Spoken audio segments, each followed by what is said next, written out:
जय श्री कृष्णा, राधे राधे दोस्तों। अनमोल विचार यूट्यूब चैनल में आपका स्वागत है। फूटी किस्मत वाले एक कहानी जरूर सुने। दोस्तों, एक व्यक्ति जीवन से हर प्रकार से निराश था। लोग उसे मनहूस के नाम से बुलाते थे।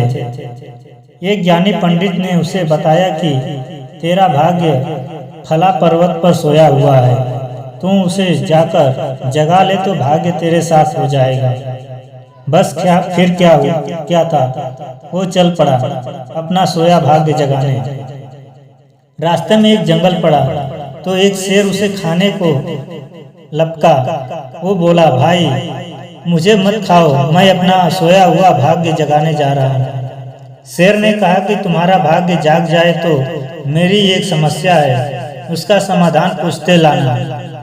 मेरी समस्या यह है कि मैं कितना भी खाऊं मेरा पेट नहीं भरता है। हर समय पेट भूखा ही रहता है और जलता रहता है।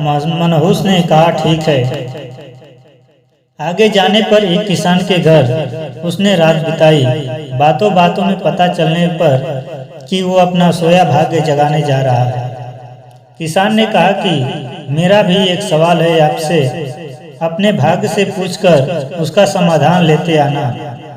मेरे खेत में मैं कितना भी मेहनत कर लूं, पैदावार अच्छी नहीं होती है। मेरी शादी योग्य एक कन्या है, उसका विवाह इन परिस्थितियों में मैं कैसे कर पाऊंगा। मनहूस बोला, ठीक है। और आगे जाने पर वो एक राजा के घर मेहमान बना।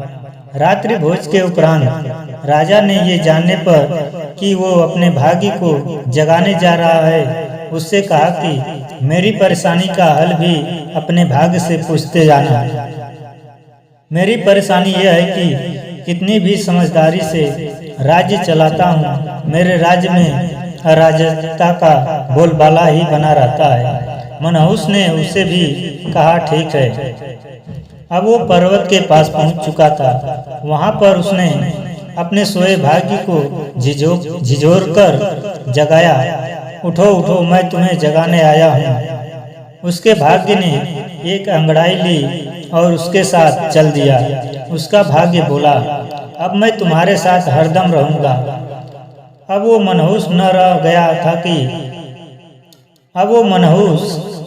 न रहा गया था बल्कि भाग्यशाली व्यक्ति बन गया था और अपने भाग्य की बदौलत वो सारे सवालों के जवाब जानता था।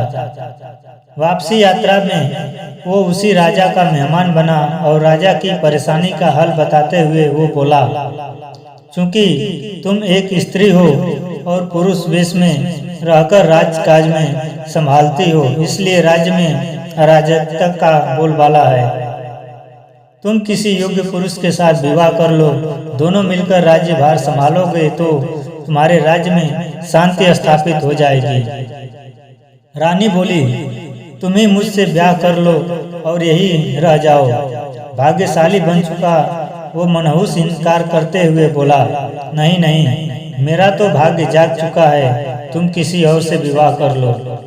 तब रानी ने अपने मंत्री से विवाह किया और सुखपूर्वक राज्य चलाने लगी।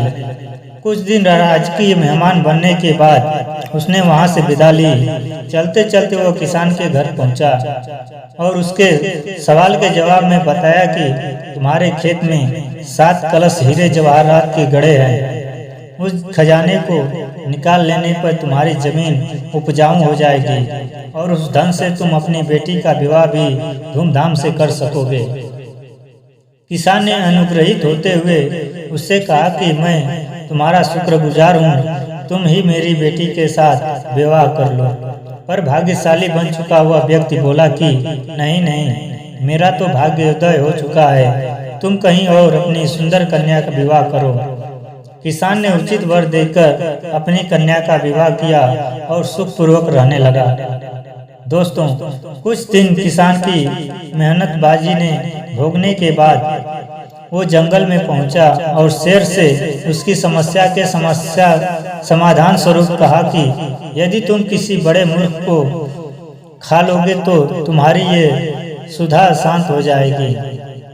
शेर ने उसकी बड़ी आवभगत की ओर भगत की और यात्रा का पूरा हाल जाना। सारी बात पता चलने के बाद शेर ने कहा कि भाग्योदय होने के बाद इतने अच्छे और बड़े तो मौके गंवाने वाले ये इंसान तुझसे बड़ा मूर्ख और कौन होगा। तुझे खाकर ही मेरी भूख शांत होगी। और इस तरह वो इंसान शेर का शिकार बनकर मृत्यु को प्राप्त हुआ। यदि आपके पास सही मौका परखने का विवेक और अवसर को पकड़ लेने का ज्ञान नहीं है तो भाग्य भी आपके साथ आपके पास आकर आपका कुछ भला नहीं कर सकता है।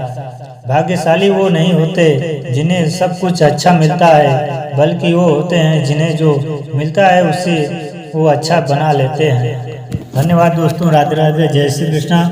यह वीडियो कैसी लगी आप हमारे चैनल को लाइक और सब्सक्राइब जरूर करें।